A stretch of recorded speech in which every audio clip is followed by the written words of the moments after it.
고린도전서 15장 부활장을 가지고 우리 부활의 종교, 부활의 신앙, 부활의 믿음에 관하여 지금 본문 중심으로 말씀을 묵상해 가고 있습니다. 오늘은 시간으로 세 번째인데 15장 12절로 19절까지 말씀으로 역시 부활에 관한 말씀을 상고하고자 합니다. 오늘은 특별히 부제를 붙인다면, 또 다른 제목을 붙인다면 만일 부활이 없으면 이라는 제목을 붙이겠습니다. 만일 부활이 없다면, 오늘 본문이 총 12절로 19절까지 8절, 8절 말씀이죠. 그 8절 말씀 속에 만일이라는 단어가 무려 5번이나 나옵니다. 13절에 만일 죽은 자의 부활이 없다면 이렇게 시작하고, 14절에 그리스도께서 만일 다시 살아나지 못하셨다면 나오고, 또 15절에도 중간에 만일 죽은 자가 다시 살아나는 일이 없으면, 그리고 16절도 중간에 만일 16절 초에 만일 죽은 자가 다시 살아나는 일이 없으면 하고 이어지지요. 그리고 19절에 보니까 만일 그리스도 안에서 우리가 바라는 것이 다만 이생뿐이면 하고 말씀이 이어집니다. 만일 가정법이죠. 바울 사도가 1절로 11절까지 말씀해서 당신이 부설들어 복음의 말씀을 증거한다고 하면서 부활하신 예수님, 다시 사신 예수님, 3일 만에 무덤에서 일어나신 예수님을 만난 이들을 낱낱이 기록하면서 심지어 자기같이 못난 사람에게도, 그 말은 자기의 겸손을 말한 거지요. 자기같이 못난 사람에게도 나타나 주신 예수님, 다시 사신 예수님을 이제 증인으로 다 열거한 다음에, 그러면서도 막달라 마리아나 또는 도마나 그런 그 사적인 또 만남을, 엠마오로 가는 두 제자나 그런 만남은 또 생략하면서도 6번이나 500여 형제에게 이르기까지 만나주신 예수님을 증거하고 난 다음에 오늘 12절에 이제 문장을, 이제 이 부활장의 말씀을 시작하면서 만일 부활이 없다면 이렇게 말씀을 시작하고 있습니다. 그래서 만일 부활이 없다면 이 가정을 이제 열거해 나가는데, 저도 이 말씀에 의거해서 세대지로 말씀을 정리해 왔습니다. 만일 부활이 없다면, 그러니까 사실은 부활이 있다는 얘기죠. 부활이 없다면 무슨 일이 일어나느냐? 하나님과 인간 관계가 파괴됩니다. 하나님과 인간 관계를 뭐라 말합니까? 사랑의 관계지요. 전능하신 하나님, 완전하신 하나님, 창조주 하나님께서 죄인들을 구원하시기 위해서 무슨 계획을 세우셨느냐? 죄에서 구원해 주시려고 하는 계획. 바로 이것이 인류를 사랑하셔서 사랑의 행위로 하나님께서 인간 구원을 계획하여 주신 것입니다. 이게 창세기부터 나오지요. 그런데 오늘 본문에 보게 되면은 예수님의 부활의 관계를 설명하는데, 자, 본문을 한번 정리해서 말씀을 드리겠습니다. 13절 말씀 보니까 그리스도께서 죽은 자 가운데서 13절 만일 죽은 자의 부활이 없으면 그리스도도 다시 살아나지 못하였으리라. 부활 사실을 부인한다면 예수님 자체가 살아나지 못했을 것이다, 그 말씀이죠. 그 다음에 15절 말씀도 보면 또 우리가 하나님의 거짓 증인으로, 15절 거짓 증인으로 발견되려니 우리가 하나님이 그리스도를 다시 살리셨다고 증언하였습니다. 만일 죽은 자가 다시 살아나는 일이 없으면 하나님이 그리스도를 다시 살리지 못하였으리라. 만일입니다. 가정으로 부활을 부인하게 되면 예수님이 다시 살지 못했을 것이다. 두 번째 말씀이 이어졌지요. 그 다음부터 16절에 보니까 만일 죽은다가 다시 살아나는 일이 없으면 그리스도도 다시 살아나신 일이 없었을 것이다. 자, 세 번씩이나 반복해서 부활 사실을 부인한다면 예수님의 부활도 일어나지 못했을 것이다 라고 본문이 밝혀주고 있습니다. 바로 이 말씀은 예수님의 부활 사건이 역사적으로 사실이다 그 말이죠. 오늘 5월 첫 주일을 어린이를 기념해서 어린이 주일 설교를 목사님들이 많이 하실 줄 압니다. 우리가 아는 대로 유대인들은 자녀 교육을 어떻게 시키느냐 조금 특이하다고 그러죠. 교육열이 남다를 뿐 아니라 교육 방법도 좀 독특하다고 그러지요. 그래서인지 몰라도 교육 효과가 매우 탁월하다고 합니다. 유대인들의 그 자녀 교육이. 그 교육을 전문가들은 뭐라 말하는 거니? 역사적 기억이라는 말로 표현하는 겁니다.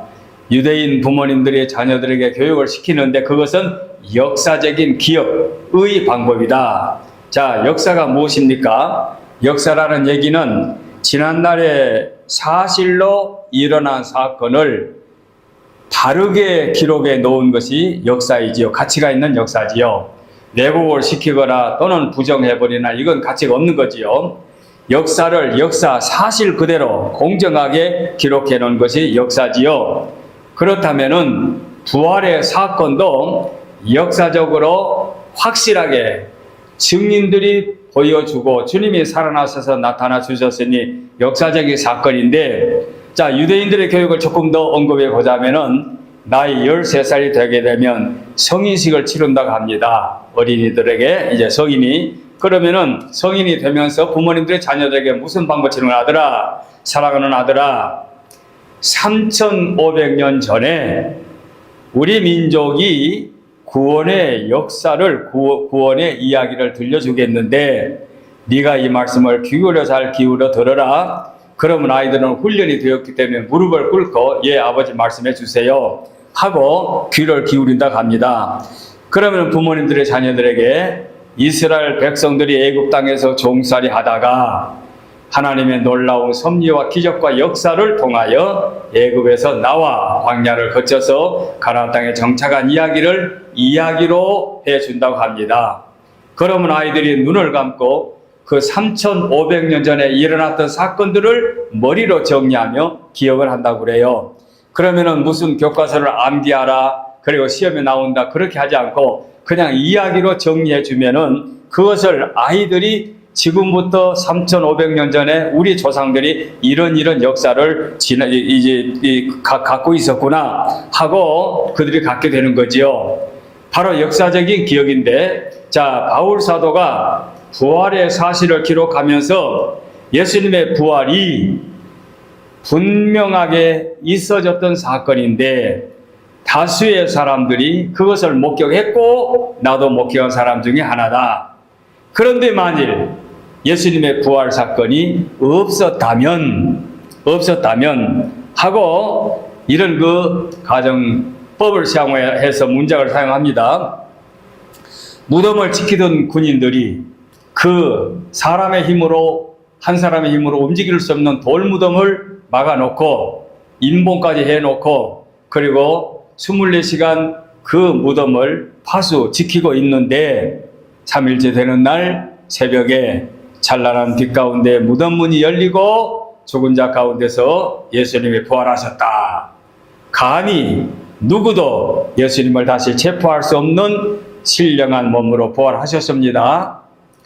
그럼에도 불구하고 종교 지도자들은 돈을 주면서 헛소문을 퍼뜨리게 합니다. 예수님의 시체를 그쪽 사람들이 어디다가 숨겨놓았다, 훔쳐갔다, 뭐 이런 식으로. 그러니까 거짓 소문까지 만들어내지요. 그런 거 하면은 예수님의 제자들 중에도 의심하는 자가 있었지요. 예수님의 부활 사건은 그렇습니다.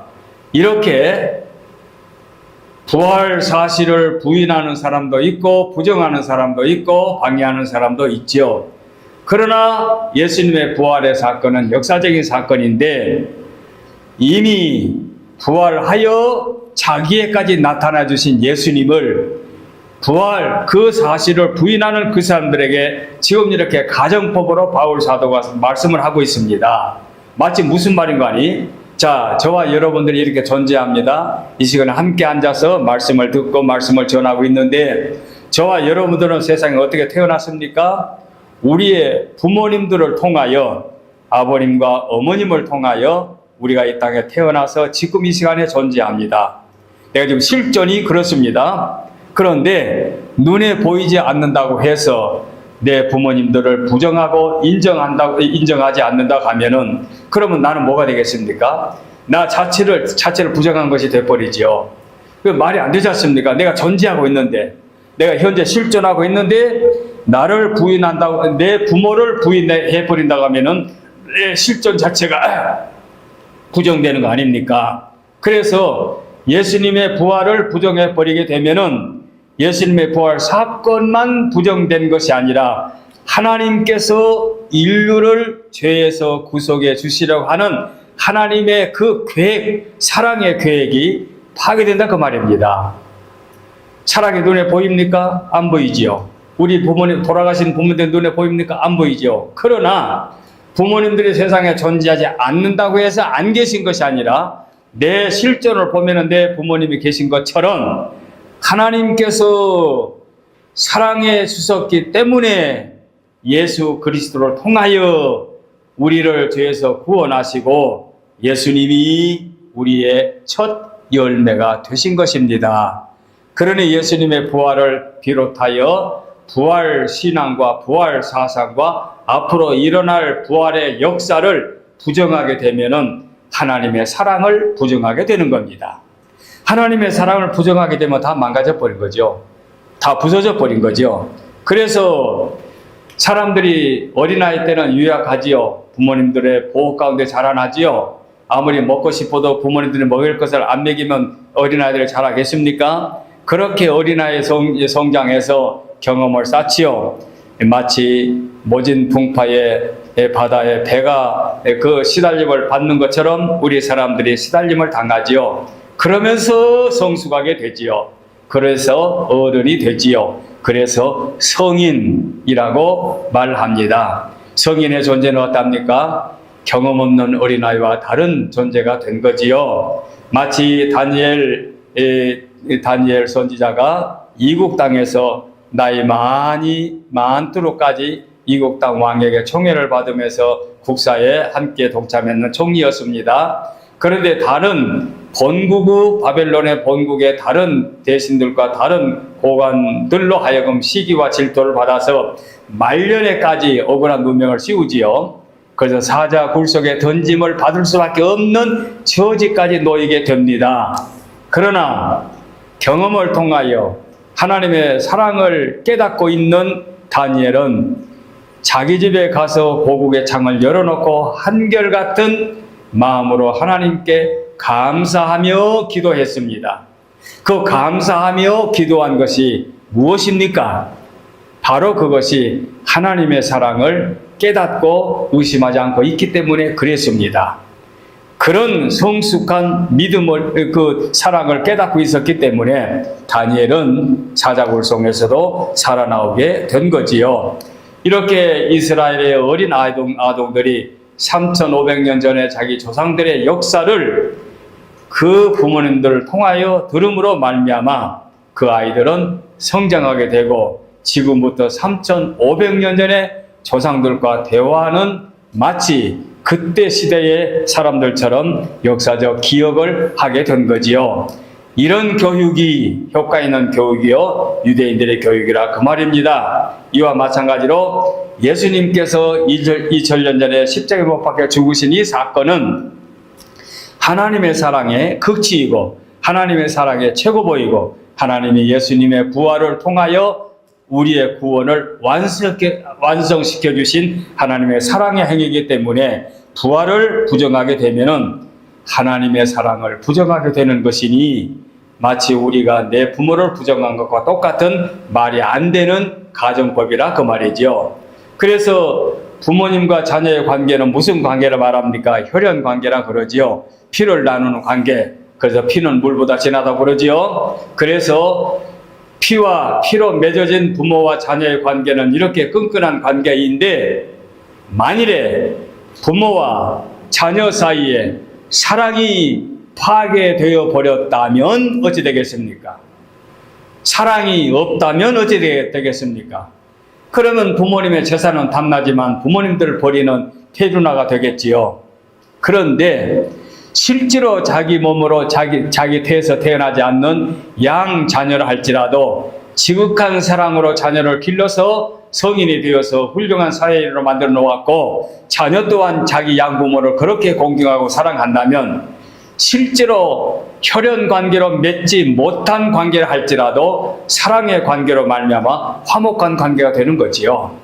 그러므로 하나님과 우리 사이에는 우리가 도무지 무시할 수 없는 하나님의 뜨거운 사랑이 예수님의 부활을 통하여 성립되었고 완성되었다는 것을 우리가 기억해야 할 것입니다. 그래서 부활이 없다면 하나님의 사랑도 파괴된다. 첫째 대지입니다. 두 번째로 넘어가겠습니다. 만일에 부활이 없다면 무슨 일이 일어나겠느냐? 내 믿음도 파괴됩니다. 14절 말씀을 보겠습니다. 14절에 보니까 그리스도께서 만일 다시 살아나지 못하였다면 우리가 전파하는 것도 헛것이요. 전파는 전도지요. 복음 전하는 거지요. 또 너희 믿음도 헛것이다. 전도하는 전파, 복음 전하는 것도 헛것일 뿐만 아니라 너희 믿음도 헛것이다. 예수님의 부활 사건이 없었다면 우리가 믿는 믿음은 물거품이 된다 그 말이에요. 아무것도 아니라는 거지요. 그래서 그리스도께서 만일 다시 살아나지 못하셨다면 우리가 전파하는 것도 헛것이요 너희 믿음도 나의 주 나의 하나님을 믿습니다. 믿음도 헛것이다. 자, 쉬운 말로 한번 연결해 봅시다. 우리의 신앙 고백이 어떻습니까? 전능하사 천지를 만드신 하나님 아버지를 내가 믿습니다. 뭐지요?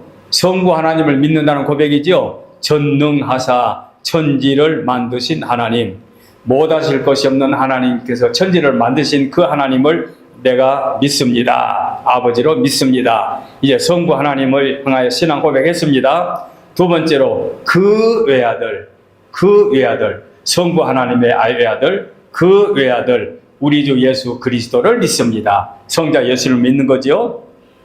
그런데 성자 예수님은 조금 특이합니다. 그래서 부언을 더 합니다.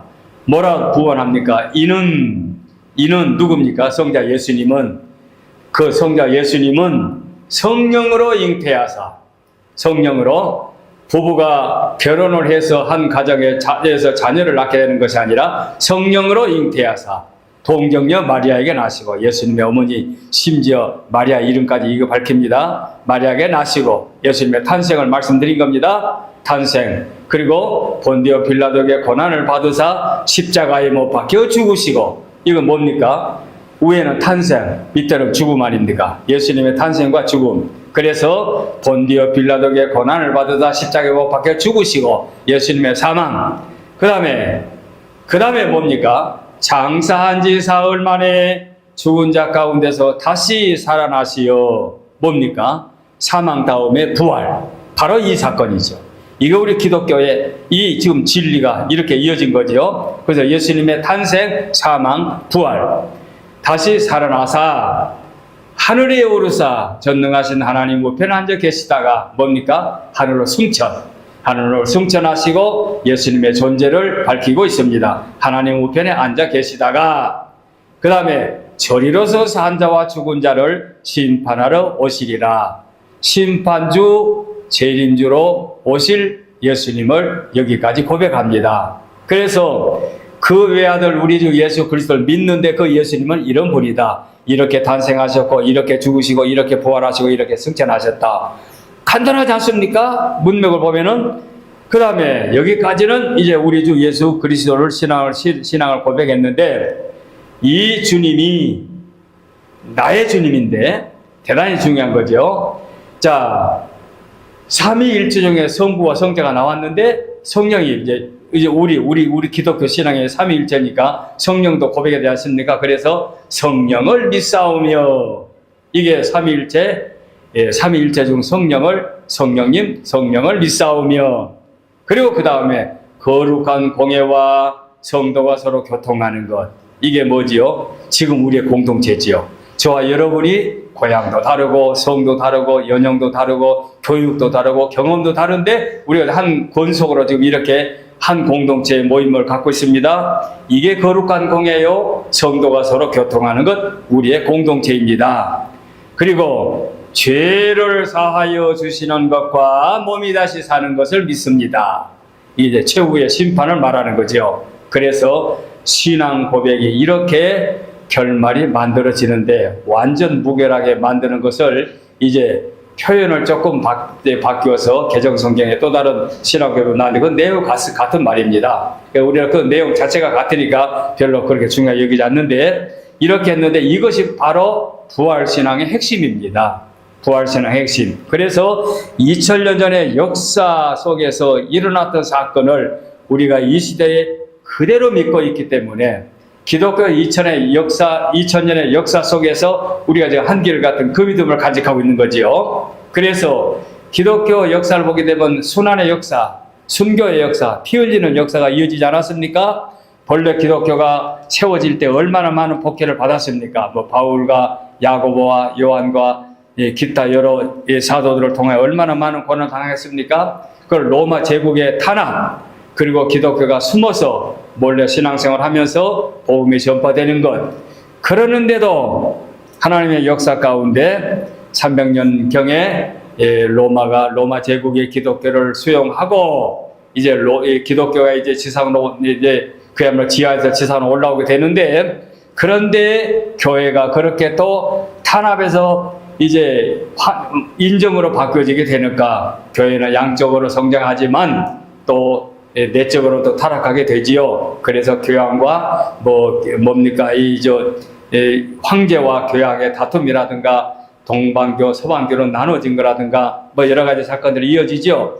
이게 무려 1500년도까지 이어지다가 종교 개혁이 이루어지고, 종교 개혁을 통하여 이 타락된 또 기독교가 또 새롭게 또 개혁 중 이렇게 개신교로 바뀌어지게 되지요. 이렇게 해서 수많은 순교자와 역사 속에서 기독교는 연연히 이어지고 있는데, 바로 우리 한국 같은 나라도 1840년에 태어난 영국의 토마스 선교사가 1964년인가요? 1964년에 중국의 그 통역관으로 나와가지고 심지어 한국의 선교사로 내중에 25세의 선교사로 들어와가지고 피 흘리는 선교자가 되었는데, 이렇게 해서 1800 후대에 한국에 기독교가 들어감으로 말미암아 미국의 선교사들이 학교를 세우고 교육에, 그리고 병원을 세워서 의료계를 통하여 한국의 복음은 점점 정착되어 가지고 지금은 이렇게 한국이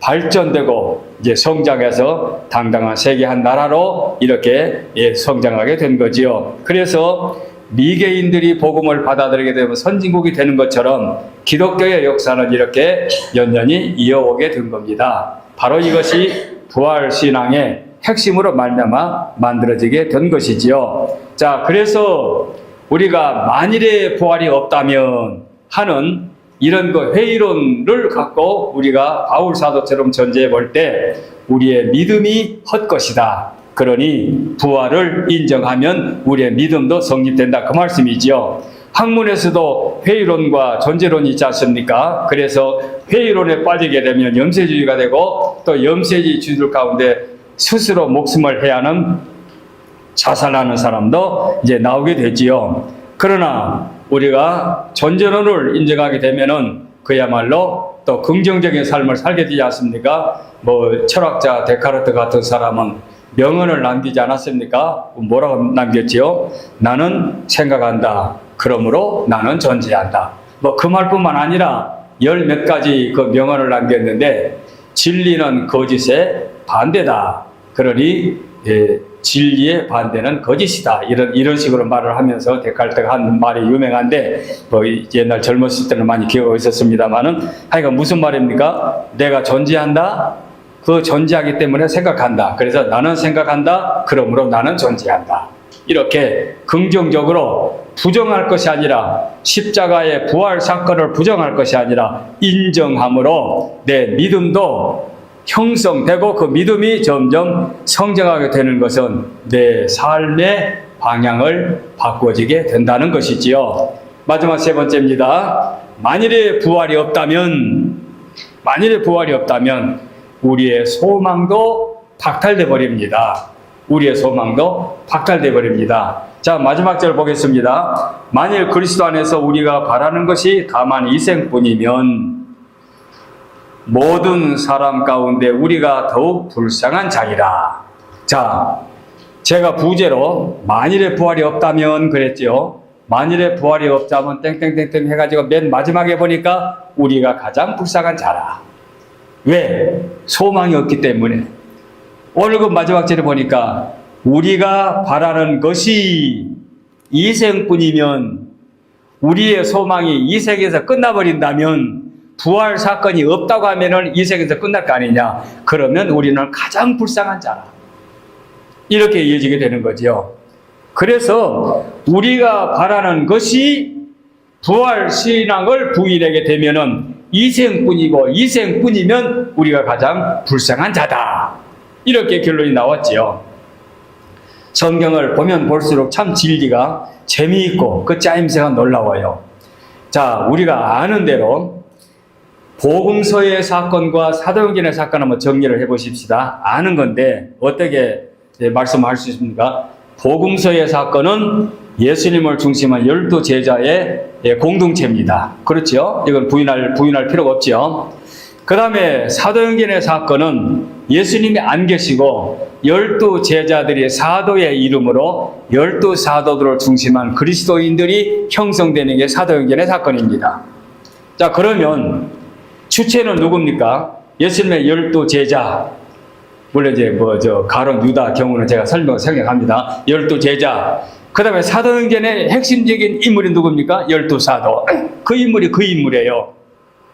그런데 복음서의 사건은 예수님이 친히 함께 먹고 입고 자고 생활하는 사건이었습니다. 그리고 예수님이 선수 교육을 시킵니다. 그리고 그들은 그 공동체에서 그들이 끈끈하게 모여서 3년이라는 교육을 받습니다. 그리고 사도행전의 사건은 예수님이 안 계세요. 하늘 올라가 버렸으니까 안 계세요. 안 계심에도 불구하고 12사도가 끈끈하게 그들이 기독교의 한 단체 공동체를 훌륭하게 잘 이끌어갑니다. 틀림없죠? 여기까지 이해가 되지요? 그런데 복음서의 사건은 결말이 어떻게 납니까?